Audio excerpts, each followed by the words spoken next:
Hello everyone. इस video में various institute जैसे दृष्टि आईएएस, परफेक्शन आईएएस, इम्तिहान और एडिटेरिया के टेस्ट सीरीज से हिस्ट्री के हिंदी मीडियम के क्वेश्चंस को डिस्कस करने जा रहा हूं। हिस्ट्री का नेचर एस्थेटिक होने की वजह से ये सारे क्वेश्चंस आने वाले 69th बीपीएससी पीटी के लिए भी रिलेवेंट है और उस एग्ज़ाम में आप सबको सफल बनाने में बहुत ही ज़्यादा मदद करेंगे। इसलिए आप इस वीडियो को लाइक कीजिए, शेयर कीजिए और यदि इस चैनल को सब्सक्राइब नहीं किए हैं तो प्लीज़ इस चैनल को सब्सक्राइब कीजिए। तो चलिए शुरू करते हैं। क्वेश्चन नंबर 1, निम्नलिखित में से किस स्थान से मौर्यकालीन सोने के बैल खुदाई के दौरान प्राप्त किया गया? तो पटना के कुम्हरार से प्राप्त हुआ है। राइट ऑप्शन सी होगा। नेक्स्ट क्वेश्चन, पुरातात्विक खुदाई के दौरान किस प्राचीन स्थल पर धर्मांतरेह लिखा मिला है? तो बिहार टूरिज्म की वेबसाइट के अनुसार राजधानी पटना के कुम्हरार से खुदाई के दौरान मठ सह अस्पताल मिला है। वर्तमान में कुम्हरार पार्क स्थित मठ सह अस्पताल को आरोग्य विहार के नाम से जाना जाता है। यह मठ सह अस्पताल 4वीं से 5वीं सदी का माना जाता है। इस स्थल पर अंकित धर्मांतरेह के साथ एक छोटा सा बर्तन मिला है जो इस बात पर बल देता है कि गुप्त काल में प्रसिद्ध चिकित्सक धन्वंतरी यहाँ अस्पताल चलाया करते थे। सो राइट ऑप्शन ए हो जाएगा, पटना। नेक्स्ट क्वेश्चन, कौटिल्य के अर्थशास्त्र में गुप्तचरों की कितनी प्रमुख श्रेणियों का वर्णन किया गया है? तो 2 प्रमुख श्रेणियों का वर्णन किया गया है। कौटिल्य मौर्य साम्राज्य के संस्थापक चंद्रगुप्त मौर्य के प्रधानमंत्री थे। उनकी प्रसिद्ध पुस्तक अर्थशास्त्र में गुप्तचरों की 2 प्रमुख श्रेणियां गतिशील और स्थिर गुप्तचर का वर्णन किया गया है। इन गुप्तचरों को 9 उप श्रेणियों में विभाजित किया गया है। कौटिल्य के अनुसार गुप्तचरों का कार्य गुप्त सूचनाएं एकत्र करना और संदिग्ध व्यक्तियों को अप्रभावी बनाना था। सो राइट ऑप्शन ए हो जाएगा, 2। नेक्स्ट क्वेश्चन, दिल्ली सल्तनत के अधीन इक्ता प्रणाली के संबंध में असत्य कथन चयन कीजिए। इक्ता एक क्षेत्रीय अनुदान था, ये सही है। इक्ता धारक को मुक्ति कहा जाता था, ये भी सही है। राज्य की सेवा के बदले अधिकारियों को इक्ता भूमि दी जाती थी, ये भी सही है।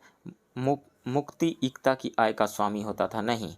अपना वेतन और जो सैनिक रखता था उसका वेतन काट करके बाकी राज्य के राजस्व में जमा कर देता था, शाही खजाने में जमा कर देता था, तो ये गलत है। इक्ता प्रणाली की शुरुआत दिल्ली सल्तनत के शासक इल्तुतमिश ने की थी। मुक्ति को इक्ता की आय वसूलने की जिम्मेदारी दी गई थी। वह प्रशासनिक प्रमुख का कार्य भी करता था। मुक्ति राजस्व में से निजी वेतन और अपने द्वारा नियुक्त सैनिकों के वेतन के बराबर भाग को अपने पास रखकर शेष राशि को शाही खजाने में जमा कर देता था। राइट ऑप्शन डी होगा, ये गलत है। मुक्ति इक्ता की आय का स्वामी नहीं होता था। नेक्स्ट क्वेश्चन, किसका मानना था कि भारतीय नस्ल शक्तिशाली द्वारा रौंदे जाने की इतनी आदि थी कि मानवता को उन्होंने सदा ही मानव कमजोरी का चिन्ह माना है? तो ये मानना था लॉर्ड मैकाले का। लॉर्ड मैकाले को भारत में अंग्रेजी शिक्षा का जनक माना जाता है। लॉर्ड मैकाले गवर्नर जनरल की काउंसिल का कानूनी सदस्य था। Governor general Lord William Bentinck ने उसे लोक शिक्षा समिति का सभापति बनाया था। उसने अपने स्मरण पत्र में अधोगामी निस्पंदन का सिद्धांत यानी डाउनवर्ड फिल्ट्रेशन थ्योरी दिया था। भारत में अंग्रेजी को शिक्षा का माध्यम 1835 में बनाया गया। अपने संस्मरण में लॉर्ड मैकाले ने लिखा है कि भारत की अपनी स्वतंत्र सरकार नहीं हो सकती, लेकिन सर्वश्रेष्ठ विकल्प के तौर पर उसके पास एक मजबूत, निष्पक्ष, निरंकुशवादी शासन हो सकता है। राइट ऑप्शन यहाँ पे ए होगा, लॉर्ड मैकाले। नेक्स्ट क्वेश्चन, 1858-59 में औपनिवेशिक भारत में सरकार के राजस्व पर विचार कीजिए।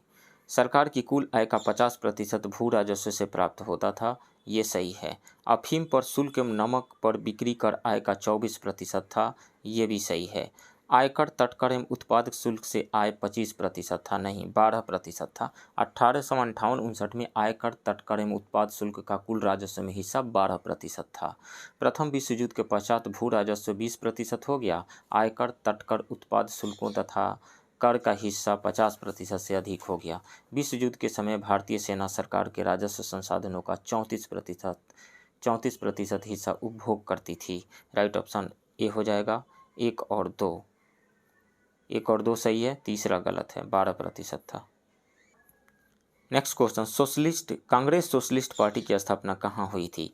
तो कांग्रेस सोशलिस्ट पार्टी की स्थापना 1934 में पटना में हुई थी। इसके अध्यक्ष आचार्य नरेंद्र देव तथा महासचिव जयप्रकाश नारायण थे। इसके अन्य जो सदस्य थे वो थे राम मनोहर लोहिया, बसावन सिंह, मीनू मसानी और यूसुफ मेहर अली। तो ये कहाँ में हुआ था? पटना में। राइट ऑप्शन बी होगा।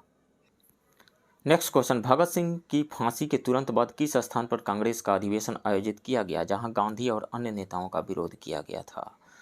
तो भगत सिंह को फांसी दी गई थी 23 मार्च 1931 को और कांग्रेस का कराची अधिवेशन हुआ था 26 से 31 मार्च 1931 तक। अधिवेशन का अध्यक्ष थे सरदार वल्लभ भाई पटेल।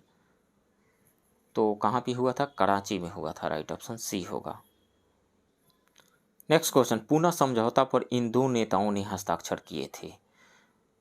तो ब्रिटिश प्रधानमंत्री रैमजे मैकडोनल्ड ने 16 अगस्त 1932 को अधिनिर्णय यानी कम्युनल अवार्ड की घोषणा की। इस घोषणा के तहत दलितों को अल्पसंख्यक मानते हुए हिंदू से अलग कर प्रांतीय विधानमंडल में 71 सीटें दी गई। इस घोषणा का गांधी जी ने विरोध करते हुए पुणे की यरवदा जेल में आमरण अनशन शुरू कर दिया। राजेंद्र प्रसाद, मदन मोहन मालवीय और अन्य नेताओं का प्रयास से गांधी जी और डॉक्टर BR अम्बेडकर के बीच 24 सितंबर 1932 को एक समझौता हुआ जिस पर अंबेडकर एवं मदन मोहन मालवीय ने हस्ताक्षर किए थे। उस डॉक्यूमेंट पे साइन किया गया था डॉक्टर BR अम्बेडकर और मदन मोहन मालवीय के द्वारा। तो इसमें से राइट ऑप्शन सी हो जाएगा, BR अम्बेडकर और मदन मोहन मालवीय ने। राइट ऑप्शन सी।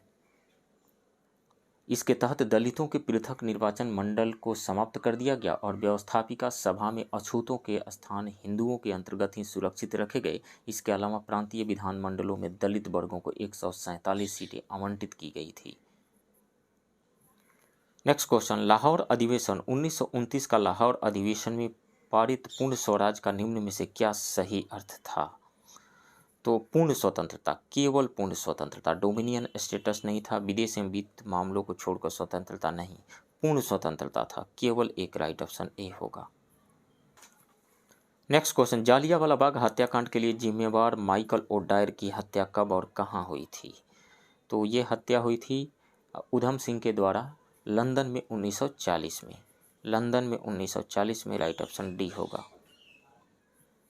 नेक्स्ट क्वेश्चन, मुस्लिम लीग का मुख्यालय निम्न में से किस स्थान पर था? तो लखनऊ में था। राइट ऑप्शन सी होगा।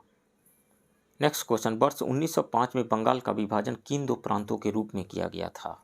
तो पश्चिम बंगाल एवं पूर्वी बंगाल के रूप में किया गया था। इसकी घोषणा की गई थी 20 जुलाई 1905 को और विभाजन लागू हुआ था 16 अक्टूबर 1905 से। ये दोनों ही फैक्ट पूछे गए हैं BPSC एग्जाम में।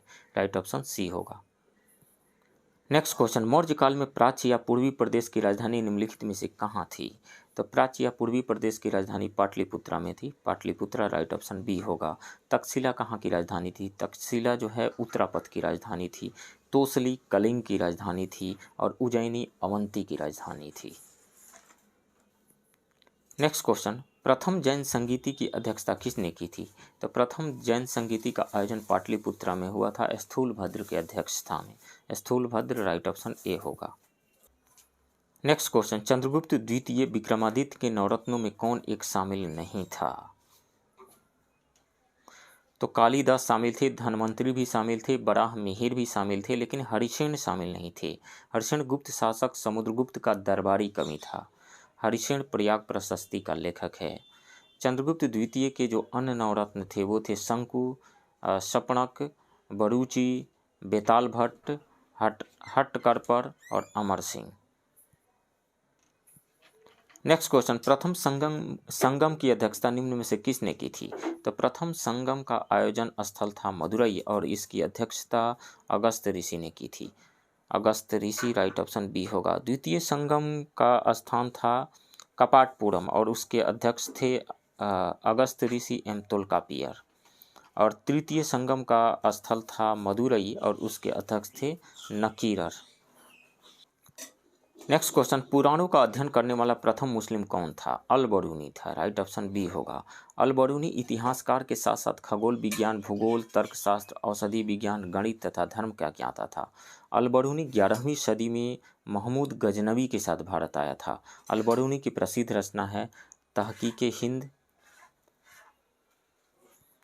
नेक्स्ट क्वेश्चन, बाजार नियंत्रण की नीति के लिए प्रसिद्ध दिल्ली सल्तनत का सुल्तान कौन था? तो वो था अलाउद्दीन खिलजी। अलाउद्दीन खिलजी भूमि की पैमाइश कर लगान वसूल करने वाला प्रथम सुल्तान था। अलाउद्दीन ने चराई, घर एवं झोपड़ी पर भी कर लगाया। अलाउद्दीन के काल में भू राजस्व की दर 50% थी। अलाउद्दीन ने दीवाने मुस्तखराज विभाग की स्थापना की थी। राइट ऑप्शन सी होगा, अलाउद्दीन खिलजी। नेक्स्ट क्वेश्चन, किस सिख गुरु को गुरुमुखी लिपि का जनक माना जाता है? तो गुरु अंगद को माना जाता है। गुरु अंगद गुरु नानक देव के उत्तराधिकारी थे और गुरु अमरदास गुरु अंगद के उत्तराधिकारी थे। तो राइट ऑप्शन यहाँ पे ए हो जाएगा, गुरु अंगद।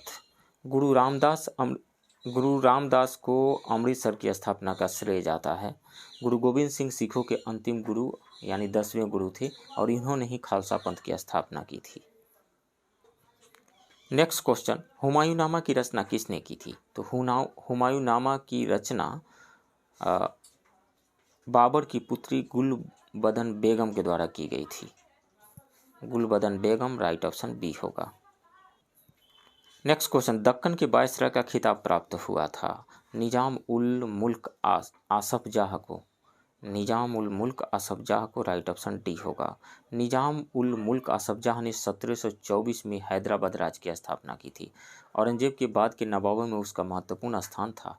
सैयद बंधुओं को गद्दी से हटाने में उसकी महत्वपूर्ण भूमिका रही। वह 1722 से 1724 तक मुगल साम्राज्य का वजीर भी था। नेक्स्ट क्वेश्चन, पुर्तगालियों द्वारा चार्ल्स द्वितीय को दहेज में दिया गया द्वीप निम्नलिखित में से कौन सा था? तो बम्बई था, राइट ऑप्शन सी हो जाएगा। वर्ष 1662 में इंग्लैंड के सम्राट चार्ल्स द्वितीय ने एक पुर्तगाली राजकुमारी से शादी की। शादी में दहेज के रूप में पुर्तगालियों ने बम्बई द्वीप को ब्रिटिश सम्राट को सौंप दिया। नेक्स्ट क्वेश्चन, इस युद्ध ने अंग्रेजों को बंगाल, बिहार और उड़ीसा का निर्विवाद शासक बना दिया और अवध भी इसकी दया का मोहताज हो गया। वह कौन सा युद्ध था? वो था 1764 में हुए बक्सर का युद्ध, राइट ऑप्शन बी होगा। 1764 में बक्सर में हुए युद्ध के विषय में उपयुक्त कथन कहा गया है। इस युद्ध में मुगल बादशाह शाह आलम द्वितीय, अवध के नवाब शुजा-उद-दौला और मीर कासिम की संयुक्त सेना को हेक्टर मुनरो के नेतृत्व में ब्रिटिश सेना ने पराजित कर दिया था। इस युद्ध के पश्चात ईस्ट इंडिया कंपनी ने शाह आलम द्वितीय से बंगाल, बिहार और उड़ीसा की दीवानी प्राप्त कर ली थी। नेक्स्ट क्वेश्चन, लॉर्ड वेलेस्ली की सहायक संधि के तहत हस्ताक्षर करने वाले राज्यों की सेना की स्थिति क्या होती थी? भंग कर दी जाती थी, बढ़ा दी जाती थी नहीं, कम कर दी जाती थी नहीं, ब्रिटिश सेना के साथ मिश्रित कर दी जाती थी नहीं, भंग कर दी जाती थी, राइट ऑप्शन ए हो जाएगा। लॉर्ड वेलेस्ली ने भारत में सहायक संधि की शुरुआत की। इस संधि को स्वीकार करने वाले राज्यों की सेना भंग कर दी जाती थी। राज्य में ब्रिटिश सेना रखी जाती थी जिसका खर्च राज्यों को वहन करना होता था। इसके साथ ही राज्यों की बाहरी मामलों में प्रभुता समाप्त हो जाती थी। सबसे पहले सहायक संधि को 1798 में हैदराबाद के निजाम ने स्वीकार किया था। नेक्स्ट क्वेश्चन, इस एक्ट से ईस्ट इंडिया कंपनी के सभी ऋण भारत सरकार ने अपने ऊपर ले लिए। अब भारत सरकार को कंपनी के शेयर होल्डरों को उनकी पूंजी पर 10.5% लाभांश भी देना होता था। वो कौन सा था?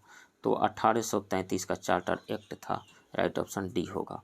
1833 के चार्टर एक्ट से चाय और चीन के साथ ईस्ट इंडिया कंपनी के व्यापार एकाधिकार को समाप्त कर दिया गया। 1773 का रेगुलेटिंग एक्ट कंपनी की गतिविधियों का प्रथम महत्वपूर्ण संसदीय कानून था। 1784 ने के पिट्स इंडिया एक्ट से ब्रिटिश सरकार का कंपनी के मामलों तथा उसके भारतीय प्रशासन पर पूरा नियंत्रण स्थापित हो गया था। नेक्स्ट क्वेश्चन, भारत में डाक टिकटों का प्रारंभ किस गवर्नर जनरल के समय में हुआ था? तो लॉर्ड डलहौजी के समय में हुआ था, राइट ऑप्शन ए हो जाएगा।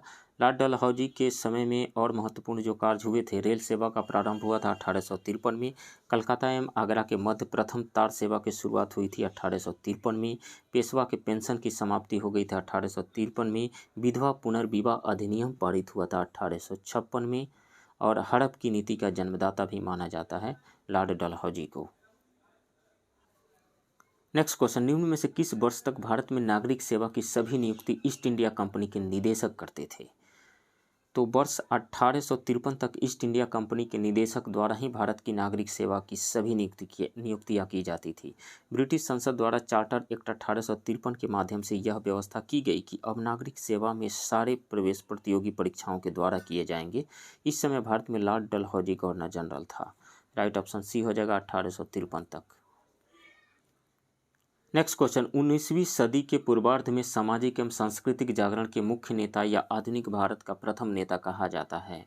तो राजा राम मोहन राय को कहा जाता है, राइट ऑप्शन डी होगा। नेक्स्ट क्वेश्चन, किस मध्यकालीन शासक ने मुंगेर को बिहार एवं बंगाल की सीमा रेखा निर्धारित की थी? तो 15वीं शताब्दी में जौनपुर के सरकी एवं बंगाल के हुसैनशाही शासकों के बीच बिहार पर एकाधिकार के लिए लंबा संघर्ष चला। आगे चलकर जौनपुर पर दिल्ली का अधिकार हो जाने के बाद दिल्ली एवं बंगाल के मध्य संघर्ष चला। अंततः दिल्ली सल्तनत के आखिरी सुल्तान इब्राहिम लोदी ने 1504 के आसपास बंगाल के साथ संधि कर मुंगेर के क्षेत्र को बंगाल एवं बिहार की सीमा रेखा के रूप में निर्धारित कर दिया था। सो राइट ऑप्शन डी हो जाएगा, इब्राहिम लोदी ने। नेक्स्ट क्वेश्चन, जॉब चारनाक को अंग्रेजों ने पटना स्थित फैक्ट्री का प्रधान किस वर्ष नियुक्त किया था? अंग्रेजों ने 1651 में पटना में फैक्ट्री स्थापित की। जॉब चारनाक को 1664 में पटना फैक्ट्री का प्रधान बनाया गया था। 1664 में, राइट ऑप्शन डी होगा। नेक्स्ट क्वेश्चन, अन्याय से पीड़ित लोगों की आह परमात्मा तक का आसन डुला देती है। अन्याय से पीड़ित लोगों की आह परमात्मा तक का आसन डुला देती है। प्रताप समाचार पत्र का यह लेख किससे संबंधित है? तो यह लेख जो है चंपारण के किसानों से संबंधित है। राइट ऑप्शन सी हो जाएगा। ये जो कथन है 13 मार्च 1917 को चंपारण के किसानों के लिए लिखा गया था प्रताप समाचार पत्र में। प्रताप का प्रकाशन कानपुर से होता था। इससे पूर्व जनवरी 1916 में प्रताप प्रेस से प्रार्थना नामक पुस्तिका का प्रकाशन किया गया। इसमें चंपारण के 19 लाख किसानों एवं रैयतों का हृदय विदारक वर्णन किया गया था। नेक्स्ट क्वेश्चन, तुगलक काल में बिहार की राजधानी कहाँ थी? तो बिहार शरीफ थी। राइट ऑप्शन ए होगा। तुगलक काल में बिहार की राजधानी आधुनिक नालंदा जिला स्थित बिहार शरीफ में थी। इस राज्य और इसकी तत्कालिक राजधानी का नाम बिहार इसी काल में पड़ा। बिहार शरीफ का नगर बौद्ध धर्म का प्रमुख केंद्र था। उदंतपुरी महाविहार यहाँ स्थित था। तुर्कों ने इस नगर को अर्जे बिहार यानी बिहारों की भूमि कहा है। नेक्स्ट क्वेश्चन, ब्रिटिश सत्ता के विरुद्ध अत्यंत बहादुरी और आन से लड़ने वाले उस बूढ़े राजपूत की मृत्यु 26 अप्रैल 1858 के हो गई, यह किस इतिहासकार का कथन है? तो यह है होम्स का कथन है। राइट ऑप्शन ए होगा। नेक्स्ट क्वेश्चन, निम्नलिखित में से किस वर्ष एनी बेसेंट ने 2 बार पटना की यात्रा की?